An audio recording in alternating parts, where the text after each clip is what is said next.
Então, para resumir tudo que nós dissemos até agora, médium é um intermediário entre os dois planos, e Kardec usou o termo em dois sentidos. A mediunidade é a faculdade dos médiuns, e o exercício mediúnico é o dia a dia do médium. Aqui, dia a dia do médium, nós precisamos explicar isso um pouquinho mais. Por isso que eu falei que, se for ver mesmo, esse seminário deveria durar muitas horas. Dia a dia do médium é só a reunião mediúnica. Você se exercita mediunicamente só no dia da reunião mediúnica. Usei essa metáfora ontem, mas nem todo mundo acho que estava aqui ontem, vamos brincar com ela de novo. Você se exercita mediunicamente, por exemplo, numa fila de banco? Sim. Lá você deixa o fenômeno acontecer ou você controla o fenômeno? Você controla só o fenômeno ou controla a sintonia também? Ou seja, fila de banco, está todo mundo feliz e alegre, sorrindo? Aqui em Araçatuba é assim? Está todo mundo irritado, porque falando mal do caixa, falando mal do banco, do ar-condicionado que não funciona. Além de controlar o fenômeno, você controla a sua sintonia. O que você trabalha? Para não entrar nessa sintonia de raiva. Então, é um processo educacional, não de faculdade, mas de um ser humano. Então, veja, você controla o fenômeno e controla a si mesmo para não sintonizar com esse estresse. Agora é uma escolha, se você vai sintonizar com esse, se você quer entrar na sintonia da reclamação e falar mal do caixa, e falar mal do banco, e falar mal da vida, aí é problema seu. Você sabe que não deve. E nesse caso, você não precisa nem da doutrina espírita, porque a lei de Deus está na tua consciência. A gente sabe que não pode fazer isso. E às vezes até com a doutrina espírita, com o conhecimento espírita, a gente faz. Ok? Então veja, exercício mediúnico, a gente acha que é só lá no dia da reunião.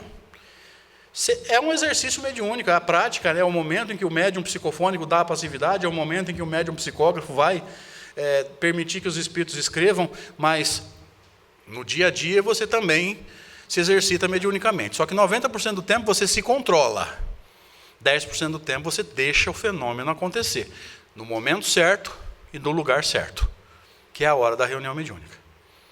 Está claro isso? Ok. Vamos conversar um pouquinho sobre os objetivos da mediunidade. Para que ela existe? Qual o objetivo da mediunidade ou do fenômeno mediúnico? Allan Kardec falou sobre isso lá no Evangelho segundo o Espiritismo. Lá no capítulo 28, chama Coletânea de Preces Espírita, que ninguém lê. Tão raro alguém ler esse capítulo, gente, se você ler, isso é uma exceção à regra. Todo mundo acaba o capítulo 27 e volta no capítulo 1, não é na introdução, não. Gente, a introdução é tão importante. Kardec é tão caprichoso nas introduções, que a introdução, em geral, ela é o quê? Ela é uma preparação para o livro. É como se você pula a introdução, é como se você começasse um filme no minuto 15. Gente, o começo do filme é bom para você entender o resto do filme, viu? Se você leu um livro sem a introdução e entender o livro, pode ter certeza, o livro é uma porcaria. A introdução é uma peça-chave para você entender o livro. E as de Kardec são extraordinárias. Então, lá no capítulo 28, ele diz assim, lá na coletânea de preces: prece para os médiuns. Aí, antes da prece, vocês lembram que ele faz um comentário? Olha o comentário, item 9. Para conhecer as coisas do mundo visível, mundo físico, mundo aqui, material, e descobrir os segredos da natureza material, outorgou Deus ao homem, à humanidade, a vista corpórea, os sentidos e os instrumentos especiais. Por exemplo, os instrumentos científicos. Para peneirar o mundo invisível, deu-lhe a mediunidade. Então vamos colocar isso em termos claros. Qual o objetivo primeiro ou primário da mediunidade? Comprovar a imortalidade do espírito. Segundo, comprovar a comunicabilidade entre os dois planos. E terceiro, exercer ou exercitar a comunicabilidade. Alguém estranhou o fato de eu ter colocado a imortalidade antes da comunicabilidade? Pode falar. Geralmente as pessoas estranham. Por que será que nós colocamos a comunicabilidade depois da imortalidade? Ou seja, por que eu coloquei a imortalidade primeiro? É fácil. E se você sabe interpretar texto, você entendeu isso no Evangelho segundo o Espiritismo. Capítulo 2, Meu reino não é desse mundo. Subtítulo, a vida futura. O que Kardec chamou de vida futura, nós chamamos de... Isso, os encarnados agora? Acontece com muita frequência isso. Imortalidade do espírito. Ajuda a entender esse texto. Sem a vida futura ou sem a imortalidade do espírito, nenhuma razão de ser teria a maior parte dos seus preceitos. De quem? Jesus. De onde vem que os que não creem na imortalidade ou vida futura não os compreendem ou os consideram pueris, quer dizer, infantis. Esse dogma, imortalidade ou vida futura, portanto, pode, portanto, ser tido como o eixo do ensino do Cristo, pelo que foi colocado nos primeiros lugares à frente dessa obra. Ele está dizendo que a vida futura ou imortalidade do Espírito foi colocado logo no segundo capítulo do Evangelho segundo o Espiritismo. Por quê? Porque a imortalidade ou vida futura é um dos pilares da doutrina de Jesus. Se você não entende a imortalidade, você não entende a maior parte das colocações que o Cristo fez no Evangelho. Vocês concordam comigo se eu disser que se a imortalidade é um dos pilares da doutrina de Jesus, ela tem que ser um dos pilares da doutrina espírita? Senão uma desmente a outra. Faz sentido? Agora vamos para as consequências práticas. Se o espírito não fosse imortal, ele se comunicaria? Ou seja, morreu, não sobrou nada no plano espiritual. Ele se comunica? Não sobrou nada para se comunicar. Então você concorda comigo que a comunicabilidade é uma consequência da imortalidade? Por isso que eu coloquei a imortalidade primeiro.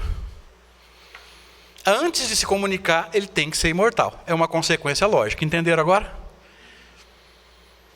Tem que restar alguma coisa para se comunicar. Então, a comunicabilidade é consequência da imortalidade. Faz sentido? Agora vocês entenderam por que eu fiz isso. Tudo decorre da imortalidade. Se o espírito não fosse imortal, ele não se comunicaria, não reencarnaria e não viveria em outros mundos.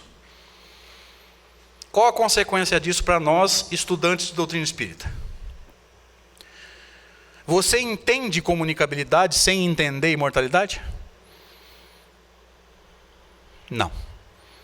Talvez seja por isso que tantos cursos sobre mediunidade fracassam. Porque a pessoa quer entender comunicabilidade sem entender imortalidade. Então ela está estudando mediunidade, mas ela ainda acredita em céu e inferno. E aí o que acontece? Depois de 6 meses, 1 ano estudando mediunidade, ela pergunta: quem está no céu se comunica? Ou seja, ela não entende nada de imortalidade. Ela está perdendo tempo. Por isso que antes de estudar mediunidade, ela tem que ter uma base doutrinária bem feita. Ou seja, a ordem que nós estamos usando nos cursos doutrinários pode estar totalmente equivocada. Primeiro, uma base bem feita de imortalidade. Depois, comunicabilidade. Se você faz uma base bem feita sobre imortalidade no espírito, fica mais fácil para entender comunicabilidade. Faz sentido? Faz ou não? Vocês não participam, gente? Mas nem assim ou assim com a cabeça? Não quer falar, não fala, mas mexe a cabeça pelo menos. Para eu saber que vocês estão acordados. Só isso, tá bom já. Então a pessoa não sabe nada de doutrina e vem estudar mediunidade. E fica aí mais perdida que cego em tiroteio, tadinha. E larga o curso no meio. E a gente não sabe por quê. A gente bota a culpa na pessoa. Nós estamos errando na condução do curso. E a gente acha, o povo não gosta de estudar. Nós estamos cometendo os nossos erros como coordenadores de curso também. Ok? Alguém quer participar, quer comentar, quer discordar? Pode falar. Vamos em frente? Vou para a prática agora. Calma, não é prática mediúnica não. Vou pegar tudo que nós falamos até agora e vou começar a entrar com teoria, mas colocando isso no dia a dia do médium. Segundo o dicionário Michaelis, o fenômeno é tudo aquilo que pode ser observado na natureza, é um fato ou evento que pode ser objeto da ciência, que pode ser descrito e explicado do ponto de vista científico. Veja que alguns termos foram grifados porque eles chamaram a nossa atenção. Um deles é o termo fato. Por quê? Porque fenômeno não é crença e fenômeno não é diz que me disse. Fenômeno é fato, e contra fatos não há argumentos. Você pode argumentar, pode falar o que for, mas se é fato é porque aconteceu. Alguém pode ter aumentado, alguém pode ter diminuído, mas alguma coisa aconteceu, ninguém inventa. Outro termo que chamou a minha atenção é a questão dele ser observado, mas principalmente ser explicado. Nós comentamos ontem, quando você quer explicar alguma coisa, o que você busca? A causa e as leis que regem esse fenômeno. Se você quer entender um fenômeno mediúnico, o que você busca? A causa e as leis. A causa do fenômeno mediúnico é o quê? Um espírito querendo se manifestar. E as leis que regem o fenômeno estão nos livros dos médiuns. Aliás, de todos os fenômenos mediúnicos. Quais as leis que regem a psicografia? Tem um capítulo só para explicar a psicografia. E assim é com todos os fenômenos mediúnicos. Então vamos aprofundar. Os fenômenos psíquicos, como nós dissemos, eles podem ter 3 fontes. Ele pode ser um fenômeno anímico, ele pode ser um fenômeno espiritual ou um fenômeno mediúnico. Qual a característica do fenômeno anímico? Ele é 100% do ser encarnado. Ele é seu, e se ele é só seu, algum desencarnado participou? Não, ele é só seu. Por exemplo, seu corpo dormiu, você saiu do corpo. Algum desencarnado participou disso? Não. Tem mediunidade nisso? Não. Sair do corpo, emancipar-se ou desdobrar-se é um fenômeno mediúnico? Não. Emancipação ou desdobramento é fenômeno anímico. Você saiu do corpo, gente. O que o desencarnado tem com isso? Nada. Você saiu do corpo. Está claro isso? Porque aí é que é o problema. Nós fomos formados doutrinariamente para falar em mediunidade e desdobramento. Desdobramento ou emancipação não é mediunidade, é fenômeno anímico. Nesse ponto, nós fomos mal formados. Outro ponto que nós fomos mal formados, nós vimos, todo mundo é médium. Não foi isso que Kardec falou. Então nós vamos sair daqui com alguns conceitos corrigidos. Eu espero, cheio de dúvidas. E que a dúvida gere pesquisa. Qual a característica do fenômeno espiritual? Se o anímico é 100% encarnado, 100% do espírito ou dos espíritos? Tanto um como o outro. Pode ser um só ou pode ser vários. Faz sentido? Qual que é a característica do fenômeno mediúnico? Exatamente. Nem sempre as pessoas entendem isso. Ele é misto ou misturado. Parte do encarnado, parte dos desencarnados. Quanto de cada um?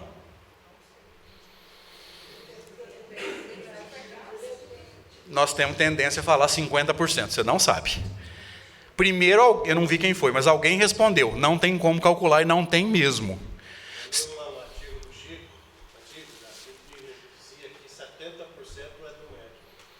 No caso dele. Eu também não saberia dizer. Em geral, o médium que está começando tem muito mais dele do que dos desencarnados, isso a gente sabe. E se você está começando e está em dúvida, não se preocupe. Você é mais anímico do que mediúnico, não tem nada de errado nisso. Então, não fica com medo de errar. Solta, arrisca, porque se você não soltar e não arriscar, você nunca vai saber se é teu ou não. Solta. Mas André está anímico. Não tem problema. E eu até comentei que às vezes o dialogador está doutrinando muito mais o encarnado que o desencarnado. E não se engane, o encarnado às vezes precisa de mais ajuda que o desencarnado. Nós somos encarnados, mas somos imperfeitos, necessitados, espíritos doentes, igualzinho a alguém que se manifesta numa mediúnica. Não se engane. Então você está lá, mas será que eu doutrino ou não doutrino? Será que eu não falo ou falo? Fala. Fala, porque às vezes o encarnado está precisando de mais ajuda que o desencarnado. Então, fala, doutrina, apazigua, igualzinho você faria como se você tivesse certeza que é um desencarnado estaria falando. Então, pode ser, se for, vamos trabalhar aqui com hipóteses. Se for 1% do espírito e 99% do médium, é mediúnico? É mediúnico, porque já tem 1% de um e 99% do outro. E se for o contrário, 99% o contrário, é mediúnico? É mediúnico. Se tiver 0,5% de um e 99,5% do outro, é misturado, é mediúnico. Isso quando houver um fenômeno. Isso. Por exemplo, descrever e tal. Mas se isso for uma influência, vou te explicar, desenho. Você vai fazer o desenho mediúnico. Sim. Você sabe se aquilo é seu, se não é seu. Sim. Mas Faz. Faz o desenho. Não pode ser isso. Não vou elaborar isso. Sim, tá. Qualquer coisa. É aquilo, gente. Às vezes você está numa dúvida agora, mas você não sabe nem fazer a pergunta. Portanto, você não sabe se a pergunta é tua ou de um desencarnado. Eu vou pagar pela minha língua quando eu desencarnar. Por isso que eu deixo o meu e-mail no final. A hora que você conseguir elaborar a pergunta, manda por e-mail. Tranquilo. Vamos lá. Mas aí também com o médium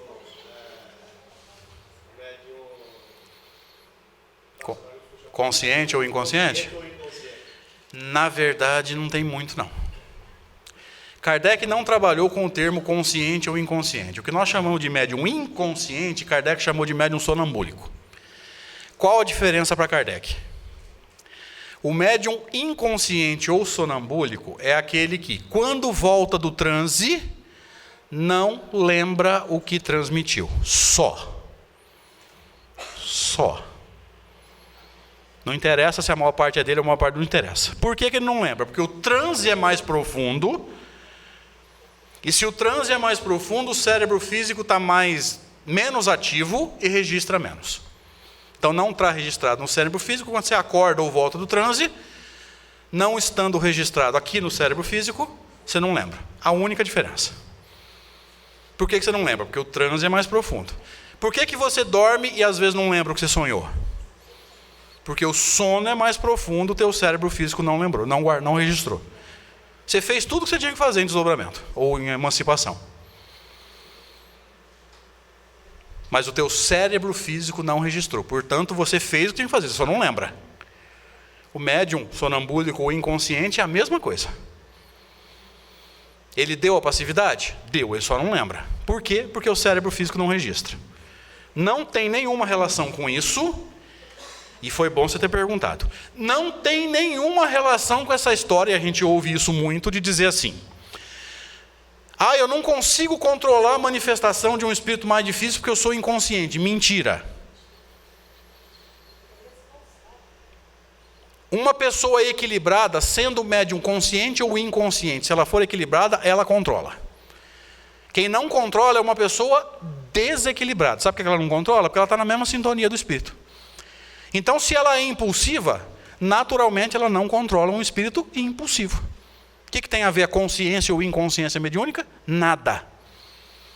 Ela está usando a inconsciência mediúnica para justificar o que ela não consegue controlar, porque ela não controla nem a si mesma. Como é que ela vai controlar uma inteligência que se manifesta por ela? Entenderam? Fui claro na minha maneira de falar? Oi, pois não. Casa, residência. Chega alguém na sua casa, aí você começa a passar mal. Fica ruim, Sim, banheiro, sim. e aquela pessoa chegou, estava ruim e ficou bom. Eu posso ver isso. Aí é troca de energia. Quem que foi que eu sugeri? Eu não ia entrar nesse assunto, mas me perguntaram lá no café, e agora ela perguntou de novo, agora não vai ter jeito de fugir. Eu sugeri para alguém pesquisar sobre difusão. Quem foi? Está aqui. O que é difusão? Vamos pensar. Se eu estou impregnado de energias boas, não que eu seja um espírito evoluído, mas porque eu estou em paz. Eu estou bem comigo mesmo, enfrentando bem os meus problemas. Então, existe em mim uma alta concentração de energias boas. Por quê? Porque eu estou em paz. Não que eu seja um espírito evoluído, entendam bem. A difusão diz o quê? Que tudo que é volátil, o que é volátil? Não tem forma definida. Por exemplo, a água. Que forma que a água tem? A forma do copo, a forma da garrafa. Ela não tem forma dela. Tudo que é volátil tem tendência a sair da onde tem mais concentração para onde tem menos concentração. Lembra disso? Isso é física. Então, se eu tenho muita energia boa em mim, porque eu estou bem, estou em paz comigo mesmo, e uma pessoa tem pouca energia boa, qual é a tendência da energia boa? Se deslocar de mim, porque a alta concentração está aqui, para outra pessoa, porque está em baixa concentração, lá. Entenderam isso? Tá claro? Me ajuda, por favor. Tá. Mas e a energia não boa dela? Porque ela não está bem. Vai fazer o mesmo movimento, só que em sentido contrário. Estava muito alta a concentração lá e baixa aqui, porque eu estava bem. Estava tranquilo, estava em paz comigo. Então a energia ruim vai se deslocar. Gente, eu tenho uma péssima notícia para vocês. Isso acontece o tempo todo. A menos que você viva lá no alto da montanha sozinho, tipo um eremita. Se você vive, ainda mais numa cidade desse tamanho, quantos habitantes tem Araçatuba? Me perdoem. 200 mil habitantes. Jesus amado. Você troca energia o tempo todo. Isso acontece o tempo todo. Você troca de energia com o povo o tempo todo. Movimento natural. Agora, você pode imprimir a esse movimento natural a tua vontade. Ou seja, eu quero doar uma energia boa, mas não quero receber energia ruim dele. Ou seja, você doa boa por vontade e bloqueia a ruim dele por vontade. Posso fazer isso? Posso e devo. Ou seja, eu dou com vontade e aprendo a me proteger. Dá para fazer? Dá. É só querer. Ou seja, eu percebi que ele não está bem, eu vou ajudá-lo, mas não vou absorver nada dele, não vou sintonizar com ele. Posso? Posso e devo. Bendita a doutrina espírita que ensina a gente a fazer isso. E aí essa energia não tão boa, ela vai para onde? Dissipa. Pela prece. Ou então, dissipa o que já tem. O problema é, e a mente dele? Aí você vai, por exemplo, você tenta mentalmente fazer uma prece para dissipar o que está impregnado nele. Mas o que a mente dele está produzindo? Então talvez a tua prece não vá resolver grande coisa, mas pelo menos você não se contamina. Mas ele continua produzindo. Uma vez nos foi passado lá no Portal de Luz em Severínia, por psicografia, uma mensagem muito interessante, que vai confirmar o que nós falamos sobre o vício do passe. Gente, olha o que os Espíritos passaram para a gente. A energia do passe sobre uma mente em desequilíbrio é como um balde de água limpa num rio poluído. Milhões de litros de água suja, você vai e joga um balde de água limpa. O que adianta? Então você está produzindo 24 horas por dia, 6 dias, 23 horas e meia de energia ruim. E você acha que 2 minutos de passe vai resolver teu problema? Por isso que eu falo, a gente vicia em passe.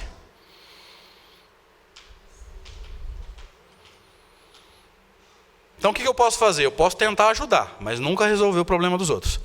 E posso e devo me proteger. Ok? Tá claro? Beleza. Então vamos imaginar que esse é o médium. Talvez você queira imaginá-lo menos redondinho, isso aí é direito seu. Agora, mergulhando lá no fenômeno mediúnico ou fenômeno misto, né, onde participam as duas inteligências, a encarnada com participação da inteligência desencarnada. Livro dos Médiuns, capítulo 19, papel do médium na comunicação espírita. Interessante notar, Kardec não falou em comunicação mediúnica nem espiritual, ele usou o termo espírita. Onde é que você vai entender isso? Livro dos Espíritos, Introdução ao Estudo da Doutrina Espírita, número 1. Ele vai dizer assim, que o termo espiritualismo,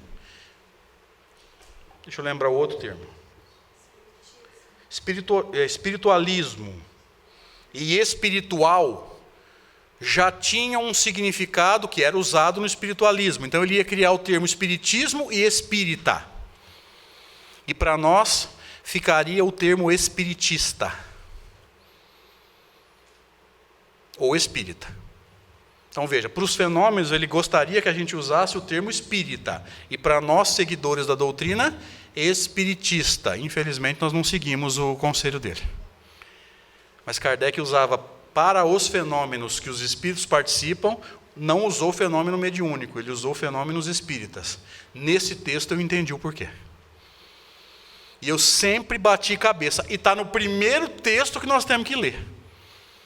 Primeiro texto de Allan Kardec. Livro dos Espíritos, Introdução ao Estudo da Doutrina Espírita, Introdução 1. É o primeiro texto que tem que ler. Muda também de tradutor para tradutor. Não, mas aí não vai fazer diferença nenhuma. Nenhuma. É o primeiro texto que nós temos que ler. O problema é o seguinte, eu apostaria que nós já lemos, mas a gente não entendeu. Ele vai dizer, o termo espiritual, espiritualismo, espiritualista, lembrei. Já existia, eu vou criar termos novos. Para a doutrina, espiritismo. Para os fenômenos, espíritas. Para os seguidores, espírita ou espiritista. Mas como ele já tinha usado espírita aqui, era para servir para nós, seguidores, espiritistas. Mas nós ficamos com o espírita para nós e usamos o termo mediúnico, onde os espíritos atuam. Nós não seguimos o conselho dele. Mas tudo bem. Esse capítulo do Livro dos Médiuns é um capítulo importantíssimo.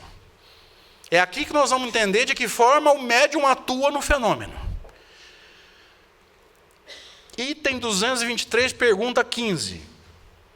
Aqui os espíritos confirmam, isso aqui é a resposta dos espíritos, confirmando o que eles já tinham dito no Livro dos Espíritos. Os espíritos só têm a linguagem do pensamento, não dispõem de palavras articuladas. Ou seja, você médium não vai receber um texto pronto para você repetir. Não está prontinho só para você repetir. Você vai receber um pensamento, que na verdade é uma ideia. E quem vai vestir, eu gosto muito desse termo, é do Hermínio Miranda, no Diversidade dos Carismas. Quem vai vestir essa ideia com palavras é você. Por isso que você é um intérprete.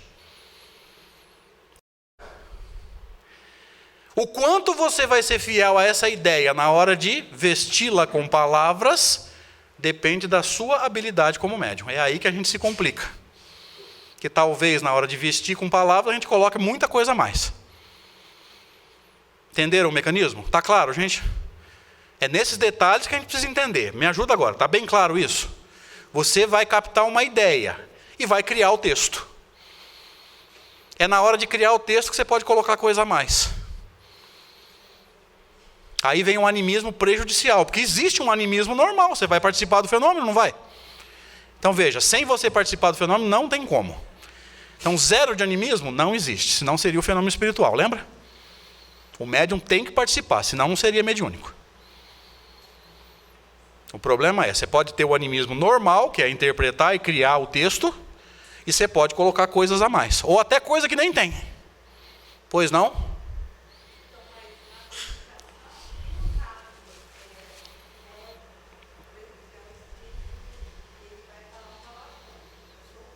Sim. Essa filtragem, ela não deixa de ser uma interferência do médium, mas essa é recomendável. Tem que filtrar. Essa ótima pergunta. Essa filtragem é necessária. Eu vou repetir a pergunta por causa das pessoas que vão assistir. Ela está perguntando se é necessário filtrar os inconvenientes de uma comunicação. Um espírito bravo, por exemplo, que fala um palavrão, que quer dar um murro na mesa, bater o pé no chão. E tem espírito que faz coisa muito pior, se o médium deixar. Se ele tem que ser fiel a isso ou tem que filtrar essas inconveniências. Nesse caso, o médium filtra sim. Tá? Ótima pergunta. Porque senão pode sair daqui com a impressão que se o espírito quiser falar um palavrão, o médium tem que ser fiel a isso. Nesse caso é diferente. E foi bom ela ter lembrado isso. Tá? Nesse caso é diferente. Essa filtragem é muito necessária. Ninguém aqui é obrigado a ouvir palavrão. Essa filtragem sim. Tá? Então vamos lá. Os espíritos só têm a linguagem do pensamento, não possuem linguagem articulada. Gente, no plano espiritual, eles não usam palavras. Então, às vezes, você vai ler uma psicografia e você vai... A gente é muito vaidoso. O espírito escreveu casa com Z. Não foi o espírito, foi o médium. E mais, espírito, casa não é com Z nem com S, casa é uma imagem. Quem vai escrever com Z ou com S, maiúsculo, minúsculo, com ponto ou sem ponto, é o médium. Já pensou nisso? Eu faço até uma brincadeira, vocês me perdoem. Tem muita professora de alfabetização, tem alguma aqui? Então, pelo amor de Deus, entenda que eu estou brincando, hein? Que se você der uma psicografia para ela, vai virar e falar assim, esse médium está precisando psicografar em caderno de caligrafia. De tão feia que é a letra dele. Gente, não dá tempo de escrever com letra redondinha, se é com C, se é com Z, se é com J. Não dá. É rápido demais. Eu já vi várias do Júlio Carvalho, aquele médium lá de Pratinha. Ele é amigo pessoal meu, já fiz várias palestras em psicografia dele. Às vezes ele não consegue escrever o que está escrito. A própria assessoria espiritual dele está do lado ajudando ele a ler. O fenômeno é extremamente rápido, a psicografia é mecânica, não dá para ficar desenhando letra redondinha, não dá, gente. Entenda, o fenômeno é diferente. Psicografia é mecânica, não dá para o médium ficar ali, né, mais redondinho, maiúsculo, minúsculo, é com Z, com S, não dá. Tá? São especialidades mediúnicas, ok? Pois não?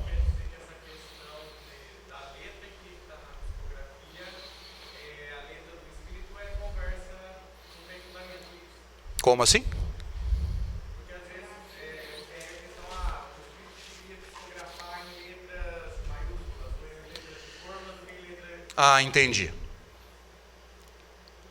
Existem médiums que têm a capacidade de refletir a letra do espírito, principalmente na assinatura. Mas é raro, são casos específicos e, em geral, é na assinatura. Para quê? Para a assinatura ser uma característica que comprove quem é o comunicante. Mas é raro e é característica do médium. Essa parte de letra maiúscula, letra minúscula. Você já viu uma psicografia de um médium especialista em psicografia? Você já pegou na mão? Dia que você tiver oportunidade, pega. Você não consegue ler. E você realmente acha que o cara que escreve é mecânico, tá, gente? Ele não sabe o que está escrevendo. Você realmente acha que o cara vai parar? Não, aqui eu tenho que fazer o parágrafo, 3 dedos da margem. Você realmente acredita nisso? Tudo bem, para a gente, de repente tem algum psicógrafo aqui que está começando a treinar, você ainda consegue fazer esse capricho. Mas, gente, aquilo ali é uma loucura. Em 1h30 de psicografia, são, sei lá, 150 páginas. Você realmente acha que o cara vai ter tempo para ficar ali? Agora é letra maiúscula, é parágrafo, é isso, é aquilo. Não tem ponto, não tem vírgula, não tem nada.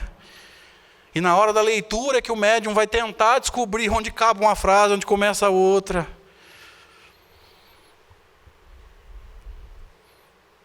Por quê? Porque esse negócio de começa a frase aqui, acaba a frase ali. Gente, isso é convenção de texto para encarnado, viu?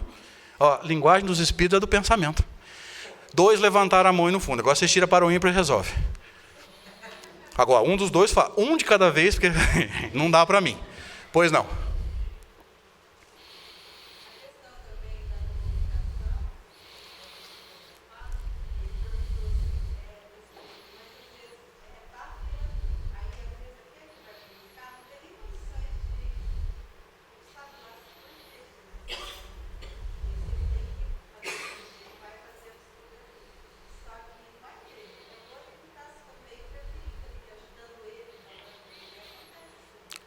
Eu já ouvi falar, não sei até onde isso tem fundamento, que muitas vezes o espírito está... quem está escrevendo pela mão do médium é o mentor do médium. A mensagem é, por exemplo, de um filho que desencarnou mandando mensagem para a mãe.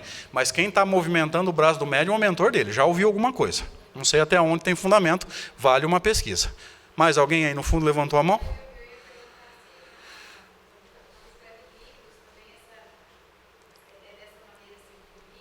Lembra que eu falei lá atrás que a psicografia do Chico em algum ponto era semi-mecânica? Eu não me lembro se era na psicografia dos livros, principalmente na dos romances. Eu vou sugerir o livro. É Marlene Nobre, o livro chama Lições de Sabedoria. Ali ela vai falar que uma das psicografias do Chico era semi-mecânica, ou seja, o braço era arrastado, mas ele tinha consciência do que estava sendo escrito. Mas eu não lembro se era para as cartas ou para os romances. Mas lembra, o Chico escreveu livros que não eram romances. Então, quer dizer, abriu o leque aí, dentro disso tudo, uma das especialidades do Chico, em um dos tipos de livro, era semimecânica. Mas eu não me lembro em qual, faz muito tempo que eu li. Então, você me perdoa aí, não... mas deixem aberto para a gente fazer... Estou sugerindo pesquisa. Exatamente, né? Para o bom estudante gera pesquisa. Então, vamos buscar, vale a pena. Podemos continuar? 223, pergunta 1. No momento em que exerce a faculdade, quando você está lá dando a passividade ou psicografando, está o médium em estado perfeitamente normal?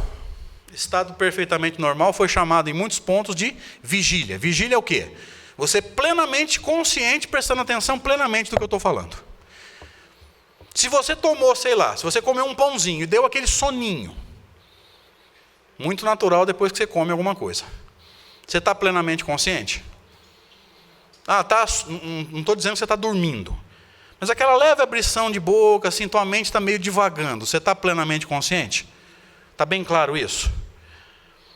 Perfeitamente normal seria o quê? Você está plenamente acordado, plenamente consciente, com a mente aqui. Né? Não é nem aqui com a cabeça em outro lugar. E a gente faz isso. Quantas vezes você está no teu trabalho com a cabeça sabe Deus aonde? Esquece isso, foca aqui. O médium está num estado totalmente normal? Dizem os espíritos. Está, às vezes, num estado mais ou menos acentuado de crise. O que Kardec chamou de crise, nós chamamos de transe. E o que o transe faz com você, mesmo se você não for médium? Tira do corpo. Emancipação da alma. Ou seja, aquele soninho, se você pegou um pãozinho, mastigou aqui, deu uma mordidinha, e quando você começou a digestão, já vai dar um soninho. Esse soninho já te possibilita sair do corpo? Não quer dizer que você vai sair, mas já possibilita? Sim ou não? Sim. Vamos ver agora. Kardec vai falar sobre isso. Livro dos Espíritos, as principais leis da emancipação. Repito, o que Kardec chamou de emancipação, André Luiz chamou de desdobramento. É a mesma coisa com nomes diferentes. Isso aqui eu gosto dos termos de Allan Kardec. Durante o sono, é a resposta que os espíritos deram para a questão 401. Durante o sono, afrouxam-se os laços que prendem o espírito ao corpo, e não precisando este, então, da presença, ou seja, o corpo está dormindo, o espírito precisa do corpo? Não. Porque ele está dormindo, o que eu vou fazer com ele? Ele se lança pelo espaço e entra em relação mais direta com outros espíritos. Aí Kardec insiste, para completar o raciocínio. É necessário o sono completo para a emancipação? Não. Basta que os sentidos entrem em torpor. O que é torpor? Uma tonturazinha. Repito a pergunta. Se você der uma mordidinha num pãozinho, começou a digestão, você está com aquele soninho, levemente zonzo, já dá para sair? Já. Não quer dizer que você vá sair, eu espero que você não saia. Por favor, fica aqui. Sugestão, você mordeu o pãozinho, deu sonolência, você está dirigindo, pelo amor de Deus, fica. Não deixa o carro ir sozinho, não. Ou então, como o movimento espírita diz, meu mentor dirige para mim, aqui, ó. Nem sei se ele tirou carta. Larga de ser inocente, isso não existe, isso é conversa. Isso é conversa para boi dormir. Gente, eu nunca ouvi uma balela tão grande, mas já ouvi. Você escuta isso no movimento espírita, viu? Para essa conversa fiada. Você é responsável por conduzir teu carro. Para se emancipar, ele aproveita todos os instantes de trégua que o corpo concede. Gente, qualquer tonturazinha já afrouxa. Não quer dizer que você vai sair, mas já dá uma tréguazinha. Então precisa dormir que nem um urso? Hibernação? Eu adoro essas coisas. Vai acostumando, viu? Não, qualquer tonturazinha já te tira desse estado que Kardec chama de vigília, você já não está mais 100% consciente, já dá uma afrouxada. Dá para sair? Dá. Não quer dizer que você vai sair. É isso, dá para entender? Me ajuda aí, gente. Dá um retorno, tá claro? Ok. Então, o que o transe fez com você? Tirou do corpo, ou pelo menos possibilitou a saída. Aí vem o comunicante e derramou sobre você o que mesmo? A linguagem dos espíritos é um pensamento, na forma de uma... Começa com I e termina com deia. Senão não vai sair nada. Sim, dando bem mastigadinho eu consigo alguma coisinha. É isso? Ó, isso aqui é o esquema de uma manifestação mediúnica, gente. Volta para o Livro dos Espíritos, capítulo 19, item 223, agora pergunta 6. O espírito que se comunica por um médium transmite diretamente seu pensamento ou este tem por intermediário o espírito encarnado médium? Resposta: o espírito do médium é o intérprete. Portanto, você é o intérprete. Aí entra o que foi perguntado lá no fundo. Você tem que ser totalmente fiel ou você pode e deve filtrar inconveniências? Por exemplo, um palavrão, um arroto, um murro na mesa, e aquilo que, enfim, que você não faz em público porque falta de educação. Se você não faz em público porque falta de educação, você deixa o espírito fazer? Ou seja, você tem que ser 100% fiel? Você tem que ser 100% fiel quando a comunicação é boa. Quando a ideia é inconveniente, você barra. Tá claro? Foi bom ela ter perguntado isso, que eu vou dar um jeito de acrescentar isso. Que pode deixar dúvida. Nossa, você não sabe o quanto que eu te agradeço. Volta para o esquema. O médium, que é um espírito encarnado, capta, interpreta e transmite ao corpo. Qual é a função do corpo numa manifestação mediúnica? Registrar no plano físico. Está claro? Resumindo tudo isso, Hermínio Miranda, no livro Diversidade dos Carismas, entregou prontinho para a gente. Aí. Ó. Dialogador, médium, corpo, espírito fora do corpo, acoplamento e o manifestante. Ó, prontinho para quem quiser. Só tive que escanear. Essa é a essência de uma manifestação mediúnica. Está claro? Tranquilo, gente? É a essência. Se você tiver cravado no corpo, tem manifestação? Não tem. Você precisa sair do corpo. Alguém aqui tem essa característica, ou conhece alguém que tem, de captar as energias do ambiente? Você entra no ambiente e capta as energias do ambiente? Alguém aqui tem essa característica, ou conhece alguém que tem? Por que você faz isso, ou por que essa pessoa tem essa característica? Porque ela está fora do corpo. A gente tem mania de achar que desdobrar-se ou emancipar-se é deixar o corpo aqui e ir para longe. Você pode estar do lado. E estando do lado, você está fora do corpo. Quanto mais fora, mais sensível às energias do ambiente. Então você está lá no teu trabalho. Se você está ligeiramente fora do corpo, você está captando as energias do ambiente.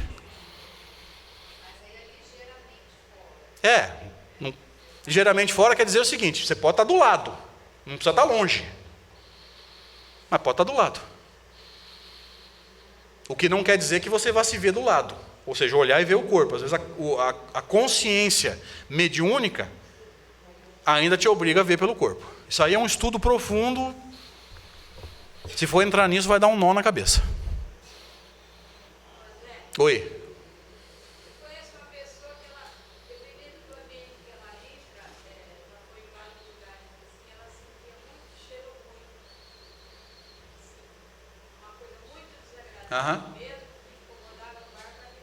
Uma pessoa, deixa eu ir repetindo enquanto a senhora fala para o pessoal que vai assistir o vídeo. Uma pessoa que entra nos ambientes e ela capta as energias através do cheiro. Posso interpretar mais ou menos assim. Pode falar. Por que acontece isso? Às vezes, porque eu vou usar uma linha de raciocínio para ajudar a interpretar, tá? O que é o sonho? Quando a gente sonha, quando você lembra de ter sonhado, você pode garantir que o que você lembra é exatamente o que você fez fora do corpo? Pode ou não? Não. Por quê? Porque a tua lembrança não é o desdobramento em si, é o que você lembra. O que você lembra é o que você fez fora do corpo, misturado com o que você fez durante o dia anterior, enfim. Então, quer dizer, está tudo misturado. E muitas vezes são símbolos. Agora eu vou aonde a senhora quer. Uma coisa é o estímulo espiritual, outra coisa é a forma que a gente vai interpretar. Então, às vezes, a energia está baixa, mas a forma de interpretar não foi energética ela captou através, e ela simbolizou através do olfato. Dá para entender esse raciocínio? É a forma dela de interpretar. Não quer dizer que existam cheiros ruins. É a forma dela de interpretar. Pode ser isso. Porque é óbvio que com algumas palavras que a senhora nos contou, eu não tenho como fazer um diagnóstico. E às vezes até conhecendo o caso especificamente, eu não consigo interpretar. Mas o que me vem à mente assim é o seguinte, gente, quantas vezes a gente capta estímulos espirituais e somatiza de uma forma completamente diferente. Por exemplo, aproxima-se de você que tem uma sensibilidade mais aflorada, uma entidade e te causa uma dor no estômago. Você tem certeza que a entidade que se aproximou está com dor no estômago? Ou ele simplesmente causou em você um desequilíbrio perispiritual que aflorou no teu estômago? Porque o teu estômago pode ser, no teu corpo, uma área sensível. Mas você tem certeza que a entidade está com dor de estômago? Dá para garantir isso? Ou seja, o desequilíbrio do perispírito simplesmente desencadeou uma dor de estômago. Mas você não pode garantir que a entidade que se aproximou estava com dor de estômago. Você consegue garantir isso? Então eu estou pensando por esse ponto de vista. Captou alguma coisa e a forma dela interpretar pode ter sido por aí. Tá? Sim, exatamente. Na hora de tentar de alguma forma interpretar pelos sentidos físicos, foi a forma que ela encontrou. É o que me vem à mente, assim, o que eu consigo interpretar. Oi? Acontece com frequência? Ela te falou alguma coisa nesse sentido? Acontece com frequência? Aí nós precisamos saber se ela é médium ou se ela está sempre apenas fora do corpo. Lembra? Emancipar-se não é mediunidade. É uma sensibilidade, é uma faculdade anímica.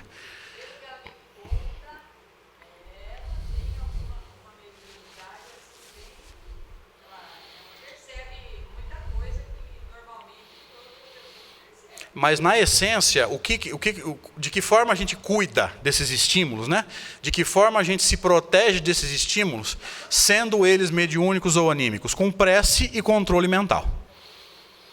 Controla a mente. Ou seja, eu estou captando coisas desagradáveis. O que eu faço? Eu foco no que eu tenho que fazer. Estou trabalhando, o que eu foco? No trabalho. Estou estudando, em que eu foco? No estudo. Se eu focar no estudo, eu paro de captar o estímulo de fora. Concordam, gente? Então, se eu focar no que eu estou fazendo, eu já não consigo mais captar o que vem de fora. E a tendência é que isso vá se dissipando.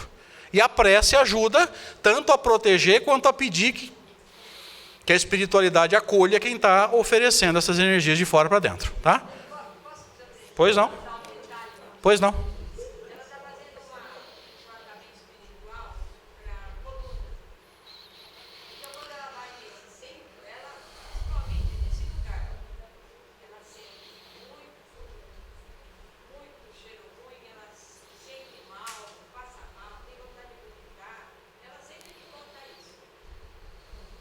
No lugar onde ela faz o tratamento?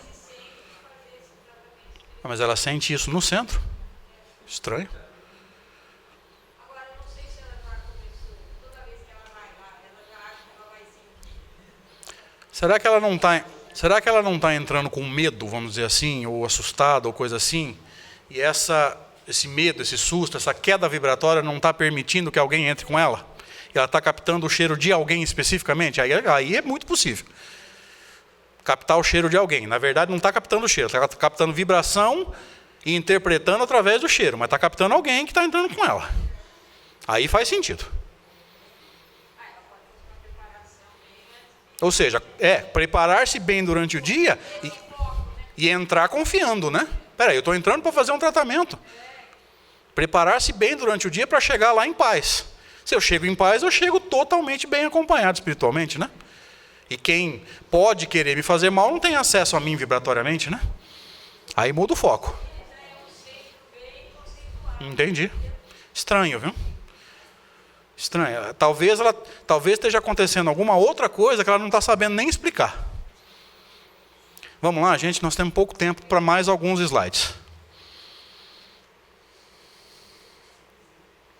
Juntando as informações, se a função do médium é interpretar o pensamento do espírito, pode haver fenômeno mediúnico sem animismo? Animismo é o que mesmo? A participação do médium. Existe fenômeno mediúnico sem participação do médium? Não. Tá claro isso? Não existe. Senão seria um fenômeno espiritual, é onde o médium não participa. Então, o que é? Vamos pensar no animismo. Livro dos Espíritos, segunda parte, uma sugestão de leitura, capítulo 8, emancipação da alma, que é o espírito encarnado atuando no plano espiritual. Da mesma forma que o espírito desencarnado atua aqui, o espírito encarnado pode atuar lá. Vocês já pararam para pensar isso? Um inverte o outro, né? O desencarnado atua aqui, o encarnado atua lá. Você vê, os planos não estão isolados, né? Volta para o livro dos médiuns, item 223, pergunta 7. O espírito encarnado no médium exerce alguma influência sobre a comunicação? Exerce porquanto se estes, os espíritos, não lhes são simpáticos, pode ele alterar-lhes as respostas e assimilá-las às suas próprias ideias e aos próprios pendores. Ou seja, você fez a pergunta para o espírito. O espírito quer dizer para você, ou através de você, por exemplo, sim. Mas a sua resposta é não. Existe um risco muito grande de você responder o seu não, ao invés do sim do espírito. Está claro isso? Você deveria responder a resposta dele. Mas às vezes você dá a sua. Mas olha o que ele diz agora. Não influencia, porém, os próprios espíritos autores das respostas. Constitui-se apenas um mau intérprete. Ou seja, você não mudou a opinião do espírito. Você só alterou a resposta. Você não respondeu o que ele falou, você respondeu o que você quis. Está bem claro isso? Você não mudou a resposta do espírito, você só mudou o que você transmitiu. Espírito vou brincar agora. O espírito está lá se manifestando através do médium. Tu pergunta para ele, que time você torce? Vamos brincar um pouquinho. O espírito está doido para responder Corinthians. Mas o médium é palmeirense. Adivinha o que ele responde? Ele deveria responder o quê? Mas ele não vai responder por orgulho. Eu respondi, eu abordei de uma forma bem humorada, mas acho que dá para entender o raciocínio, não dá? Por orgulho, ele não vai responder ao time dos outros. Ele assimila a própria resposta e dá a resposta dele. Esse é o animismo prejudicial. Então existe um animismo normal, que é a interpretação. Existe um animismo prejudicial. Está claro isso? Vamos sintetizar agora. Existe um animismo normal e existe um animismo anormal ou prejudicial. O que é o animismo normal? Quando você interpreta. Existe o anormal, que eu vou chamar de personalismo, que é quando você altera a resposta ou acrescenta alguma coisa que o espírito não falou. Está claro? Presta atenção nisso aqui. E presta atenção aqui também. Quanto mais fiel você for, melhor intérprete você é. Agora você entendeu qual é a tua função como médium. Ser fiel na criação do texto que reflete a ideia que veio à sua mente. Isso é uma comunicação mediúnica. Oi? É nesse processo de filtragem que às vezes a gente se complica. Porque às vezes você omite um trecho, e se esse trecho for importante? Já aconteceu na reunião mediúnica lá de Severina.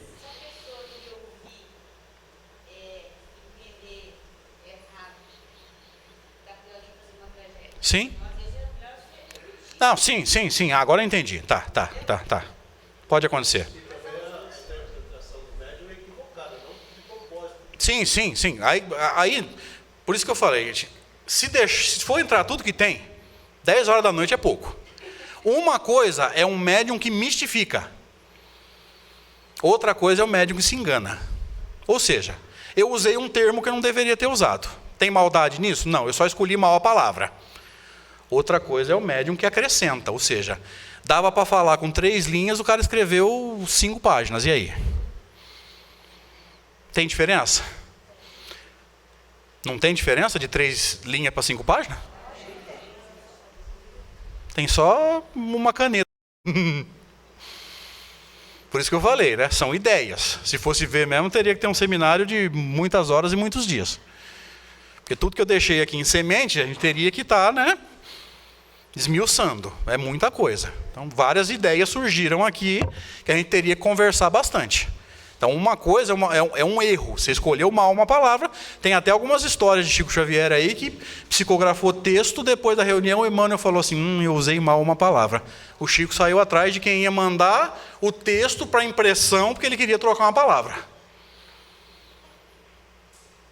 Outra coisa é a pessoa que, por maldade, por vaidade, inventa, acrescenta, etc, etc. Tá? Quer dizer, tem gente que não tem maldade, dá uma escorregada, gente. Nós somos humanos, espíritos imperfeitos. Outra coisa é a maldade mesmo, né? Existem pesquisadores aí pesquisando médiuns. Eu não vou nem contar essa história aqui, porque vocês vão sair daqui desanimados. Vou deixar só a semente aí. Gente, os caras pesquisam no Facebook das pessoas, pegam informações pessoais para colocar na carta. Aí vem aquela carta linda, cheia de detalhes, você fala, nossa, que mediunidade linda, estava tudo no Facebook. Eu não vou nem entrar nisso. A gente volta lá para frente, aí daqui, sei lá, 2, 3 encarnações para contar essa história. Mas tem casos escabrosos.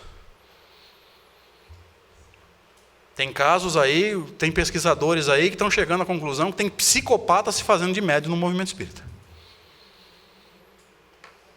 Eu não vou nem entrar nisso. Tá? Não vou nem entrar nisso, porque aí, ou seja, está um clima muito agradável, está muito gostoso bater papo aqui, e nós vamos entrar num assunto complicado que vai derrubar nossa vibração e nós não queremos isso. Mas tem coisas escabrosas, não vou nem entrar. Vamos pular essa parte aqui, que eu vou entrar numa parte mais necessária. Aqui. Como é que eu faço para evitar essa interferência? Lembra que nós falamos que existe um animismo normal, que é você, médium, interpretar a ideia e transformá-la num texto. E existe o animismo prejudicial, que é quando você coloca coisas a mais, que é quando você interfere no processo. Como é que eu faço para evitar a interferência? Primeiro, se a interferência é maldosa, como é que eu faço para não interferir? Cresço moralmente. Agora, se a interferência não é maldosa, se eu estou escorregando não por maldade, mas por falta de conhecimento, enfim, como é que eu faço? Agora vamos ser bem práticos. Tudo que nós fizemos agora na teoria, agora vai para a praticidade, para você, médium, ter algum subsídio para se melhorar. Raul Teixeira vai começar a falar para a gente agora. Regue um pouquinho.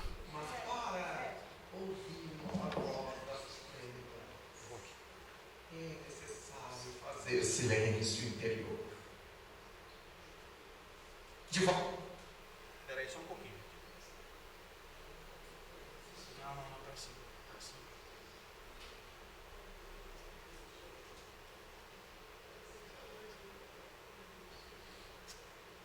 Toda vez dessa vez.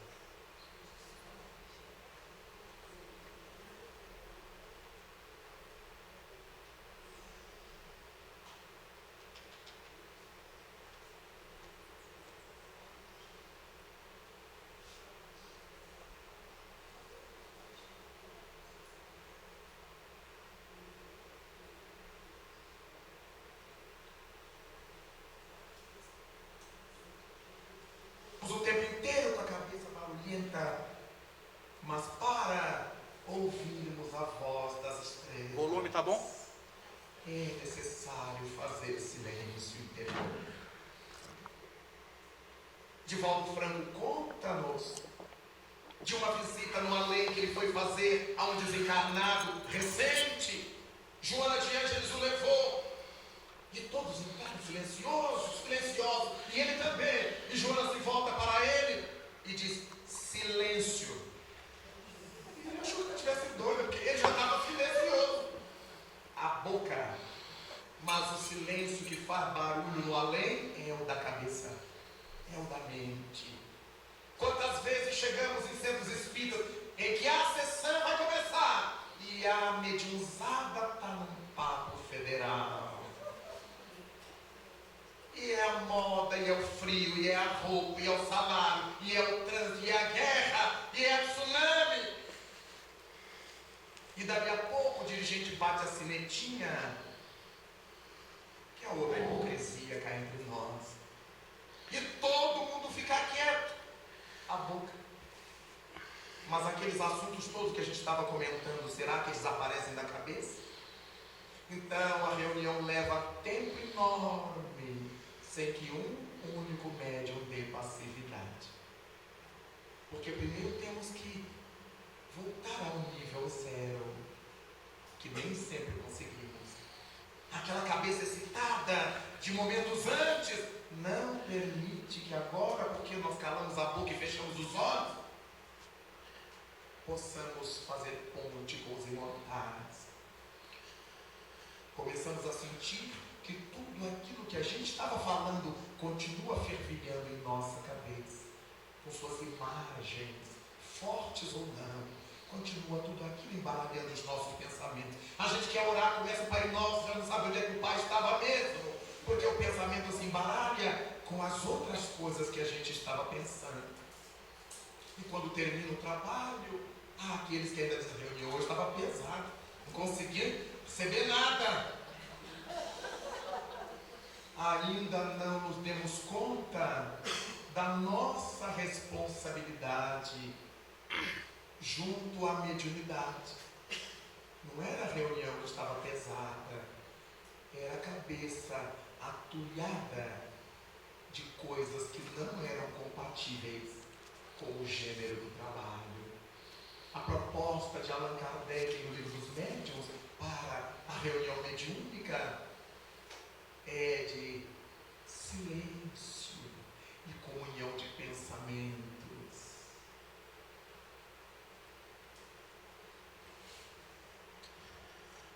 Gostaram? E agora eu pergunto, não sei se tem médiuns aqui, certamente, deve ter. No dia da reunião mediúnica, o nosso interior está em silêncio? Você consegue? É pergunta reflexiva, você não precisa me responder. Porque se não estiver em silêncio, você me desculpa, não conheço ninguém aqui, não vi ninguém aqui em transe, não conheço o teu exercício mediúnico, mas eu duvido que o teu transe seja bom. Porque você só vai captar bem o que vem de fora se o teu interior estiver em silêncio. Senão vai misturar o barulho de fora com o barulho de dentro, meu filho. Eu vi um seminário sobre mediunidade do Raul Teixeira em Barretos, ele usou um termo que eu estou rindo até hoje, faz uns 5 anos já. Ele falou assim, é o samba do crioulo doido. E eu acho o Raul o cara. Eu acho o Raul extraordinário, gente. Então eu adoro esse vídeo dele, cara. Porque o que acontece? Vamos falar um pouquinho sobre esse silêncio interno. Como é que chega a mente do comunicante? De cada 10 comunicantes que se chegam numa reunião mediúnica para falar, 9 estão com a mente organizada ou desorganizada? Desorganizada. Se a tua mente estiver mais desorganizada do que a dele, como é que vai ser a comunicação? Horrorosa, insegura, mais ou menos assim. Olha que coisa organizada e bonita.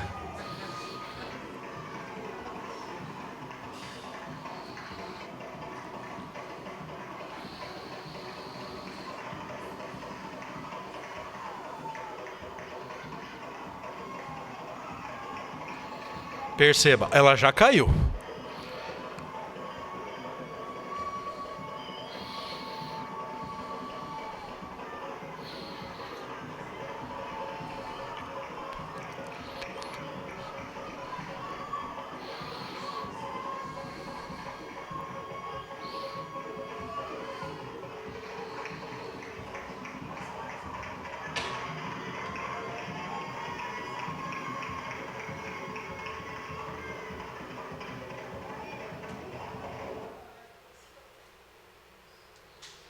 Talvez você esteja pensando assim, mas André, não é um centro espírita.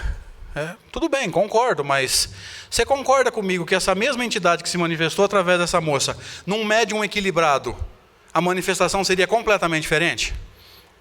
O médium não deixaria isso acontecer, estaria sentadinho, equilibrado. Então veja, o espírito através de um médium equilibrado, ele não faz o que quer. Faz sentido? Ou eu estou viajando? É diferente? É completamente diferente, gente. Nós respeitamos, é outra doutrina, é espiritualista como nós, evidentemente, não é espírita, a gente respeita. Claro que respeita, mas para que existe o livro dos médiuns? Para que a gente aprenda a não deixar o espírito fazer o que quer.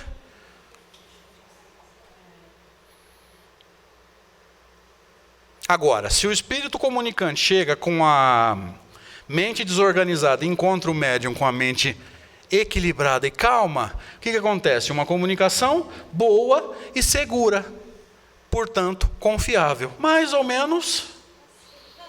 Talvez no próximo ano não nos vejamos em corpo físico, mas não é importante. Eu aqui estarei. E estaremos juntos um dia em um outro banquete desta natureza da espiritualidade. Como muitas vezes nos estados oníricos, somos levados para ouvir os mensageiros do Senhor que laboram na terra. Não vos desesperei. Não. Está começando a entrar em transe. Abra feiras no âmago do ser. Tem de bom ânimo e confiar naquele que é a vida das nossas vidas.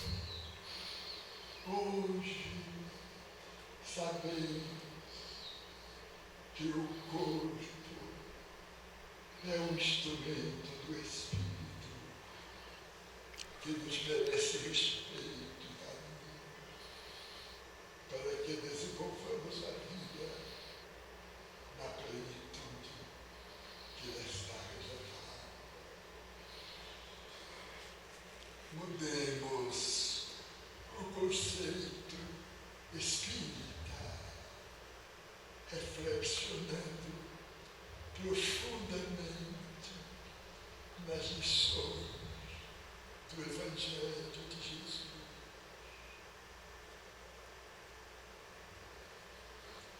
Talvez você pense assim: ah, mas a comunicação é tranquila porque o espírito é mais maduro. Sim, mas aquele espírito mais complicado do slide anterior, lá do filme anterior, através de um médium desse, a comunicação seria diferente.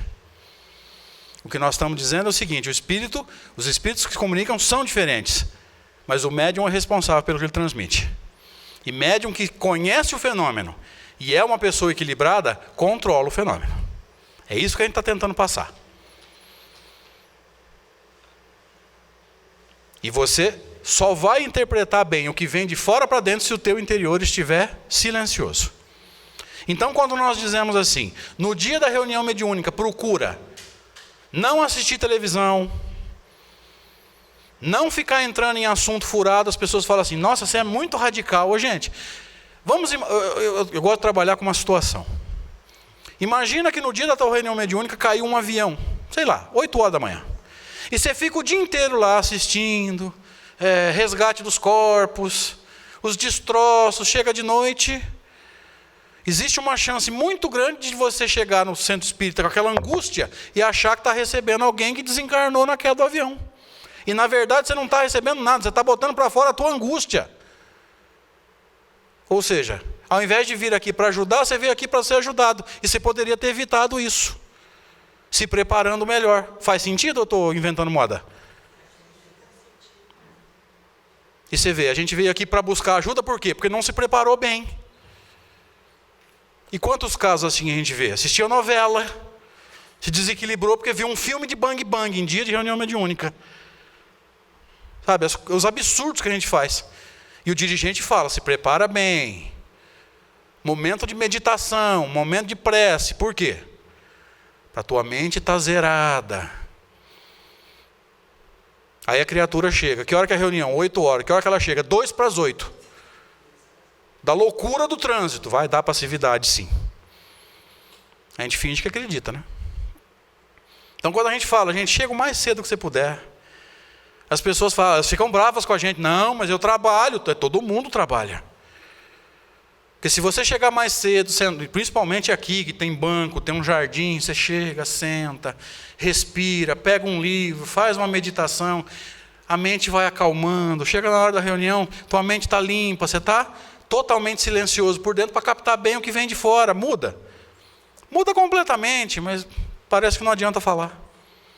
As pessoas acham que a gente é radical, então sinto muito, vou fazer o quê? Outra coisa, humildade. Você deve estar pensando assim, André, o que tem a humildade com isso? Qual que é o problema do personalismo? Você, médium, já entendeu que transe mediúnico não é hora de você falar, é hora de você transmitir? Não é hora de você dar opinião, é hora de você transmitir informação de outra pessoa. Então eu costumo dizer o seguinte, se você está com muita vontade de falar, meu filho, pega o microfone e vem aqui no meu lugar.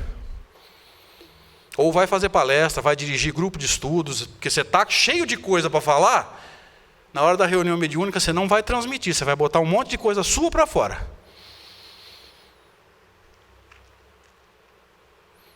Essa regra é uma regra de ouro. O médium não está ali para falar, ele está ali para transmitir. Então se ele está cheio de coisa engasgada, ou cheio de vaidade, ele não transmite, ele fala. Deu para entender o raciocínio? Essa diferença entre transmitir e falar? Transmitir, você está falando o que o outro está mandando você falar. O que eu estou chamando de falar é botando para fora o meu mesmo. Deu para entender essa ideia? Porque às vezes a pobreza da linguagem não deixa a gente expressar exatamente o que a gente quer.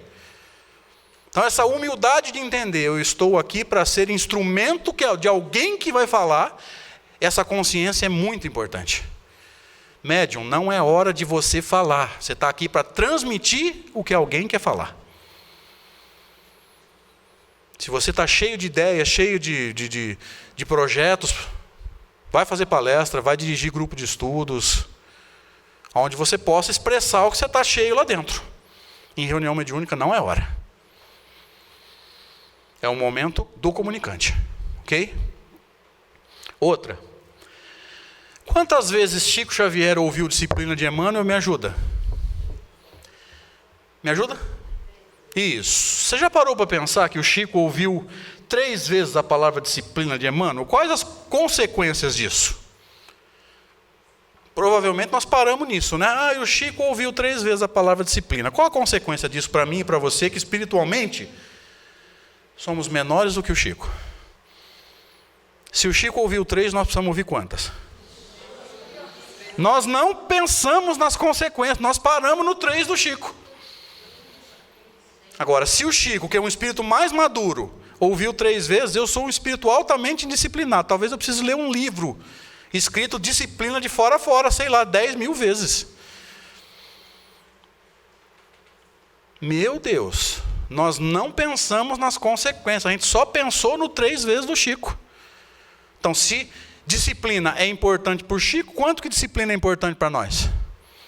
E qual que é o problema disso? Olha como que é importante a gente desdobrar o assunto.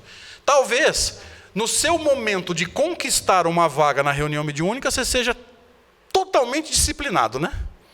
Por quê? Você está na conquista. Aí eu quero tanto entrar numa reunião mediúnica, aí o que você faz? Você não se estressa, você não come carne, você cuida do humor, cuida da alimentação, aí você conquista a vaga na reunião mediúnica. Durante um tempo é novidade, você continua disciplinado, mas depois a novidade vai passando, não vai? Acontece com vocês também? Aí você vai descuidando da alimentação, vai descuidando do humor, vai degringolando, não vai? Presta atenção nesse princípio, gente. Toda novidade passa e a gente vai perdendo o controle. Se cuida, viu? Se cuida, porque tudo que é novidade é uma delícia. Mas a novidade passa e a gente vai se perdendo. Vou acelerar um pouquinho, porque já são 5:05. E o médium precisa estudar? Ai de você e de mim, médiums. Não eu, porque eu não sou médium. Ai do médium, se ele não conhecer muito bem a doutrina espírita, mas muito bem. Conhecimento doutrinário e conhecimento mediúnico. Enquanto ele conhece isso tudo, conhece-te a ti mesmo e faz a bendita reforma íntima. Nossa, André, mas é muito estudo. Você vai querer o quê? Você quer virar engenheiro sem cursar engenharia? Você quer virar médico sem cursar medicina? Agora fecha o raciocínio. Você quer virar médium sem entender doutrina espírita e mediunidade? Você é um fanfarrão, filho. Tem que ter conhecimento teórico, sim. E antes de ir para o exercício mediúnico. Porque é uma irresponsabilidade, mesmo se a pessoa está com a faculdade assim, fervendo. Adentrar um exercício mediúnico sem conhecimento teórico é irresponsabilidade. Inclusive para a própria pessoa, porque toda faculdade humana é passiva de ampliação e desenvolvimento pelo exercício. Se a faculdade já está aflorada, você vai se exercitar, ela aumenta mais ainda. Sem cabedal moral, o que vai acontecer? A queda é certa. Então não faz isso não. Gente, nós passamos até um pouco da hora. Eu espero de coração ter suscitado reflexões. Deixo claro que nós não temos respostas prontas, não somos donos da verdade, você não é obrigado a concordar com nada que eu falei aqui. Mas eu espero ter ajudado vocês a pensar um pouco mais, refazer conceitos. Eu espero ter despertado em alguns aqui a vontade de estudar, a vontade de pesquisar, a vontade de conhecer, ou de reconhecer, de relembrar as obras de Allan Kardec, e de conhecer a doutrina espírita, e conhecer tecnicamente e profundamente essa faculdade extraordinária que é a mediunidade. Agradeço de coração o convite que nos foi feito para essas atividades aqui no Irmã Angélica. Deus abençoe a todos, muita paz.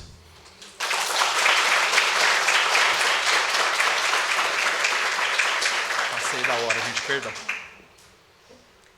Queremos agradecer ao Nelson, que gravou toda essa tarde maravilhosa. Mais uma vez ao Andrei. Que os espíritos possam agora recompor, porque ele tem uma palestra ainda à noite em Penápolis. Em Penápolis. Então, nos resta somente agradecer. Então, vamos elevar os nossos pensamentos, mentalizando a figura amiga de Jesus, aquele Jesus irradiando luz, nos envolvendo. Vamos nos deixar contaminar pelos fluidos do Mestre e vamos agradecer por tudo que recebemos em conhecimento nesta tarde. Vamos dizer o nosso muito obrigada a esses mentores da casa, que já prepararam todo o ambiente desde cedo, aos trabalhadores encarnados dessa casa, que nos receberam com carinho, com sorriso, o nosso muito obrigada, e que nós possamos levar para o mundo lá fora, para os nossos lares familiares, toda a paz que aqui encontramos. E o mais importante, refletir nesses conhecimentos que adquirimos durante todo esse dia, colocando em prática no dia a dia das nossas vidas, através do conhecimento de nós mesmos, das nossas transformações interiores, nas nossas ações, e assim dizemos o nosso muito obrigada, que assim seja.